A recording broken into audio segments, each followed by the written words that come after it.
Un an déjà que les habitants de Yupoué vivent la peur au ventre. Ils attendent impatiemment la matérialisation du tracé de la clôture autour du port autonome de Douala. Ça fait un an qu'on ne dort pas ici à Yupoué. Le président de la République a écouté nos pleurs et la prière. Et le port nous a promis qu'il devait mettre la barrière derrière nos maisons. Et jusque-là, le port n'a pas encore mis la barrière derrière nos maisons. Et on ne dort pas. Il se rappelle qu'en mars 2022, l'institution portuaire a manifesté sa volonté de sécuriser son patrimoine. Ce quartier de l'arrondissement de Douala 2e, voisine du PAD, pourrait dans la mise en œuvre de ce projet perdre des domiciles, des écoles, des églises et voir certains devenir des sans-abri. Ça fait un an pratiquement, mars 2022, mars 2023, nous attendons que le port vienne matérialiser le dernier tracé qu'il nous avait promis pour que nous soyons aussi sûrs d'établir nos titres fonciers.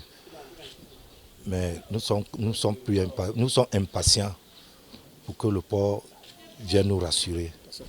Parce qu'à tout moment, nous ne voulons plus des surprises inopinées. Un an après, il était dit que, selon la dernière carte de Yupoué, que le port devait venir placer sa barrière et éviter derrière les maisons et éviter que ça ne touche la population. Nous attendons toujours que le port fasse son travail et nous implorons le président de beaucoup veiller à ça parce qu'il y a des hommes cachés dans l'ombre qui ne font pas le travail que vous leur avez demandé. Dans leur souvenir, ces derniers revoient le parcours périlleux de ces 12 derniers mois. Entre rencontres avec les autorités du port autonome de Douala, des descentes du sous-préfet de Douala 2e, des réunions à la préfecture du Vouri, des échanges avec le gouverneur de la région du littoral et même la supplication pour une intervention divine pour que les maisons ne soient pas détruites. Que l'agresseur vienne, nous n'avons ni armes, ni fusils, ni couteaux, ni rien, mais il trouvera la lumière de Dieu, la puissance de Dieu et la force de Dieu. Nous sommes venus ici ce matin pour offrir cela à Dieu, que lui-même nous défende, que lui-même nous protège et qu'il nous donne la paix dans ce village. Des discussions qui ont abouti à un tracé passant derrière les maisons d'habitation. Maintenant, ils souhaitent voir sa concrétisation. Nous sommes pratiquement à la page de la conclusion. Alors la conclusion serait quoi? C'est que, après les multiples réunions, que enfin, n'est-ce pas, le port accepte les limites qui lui ont été proposées.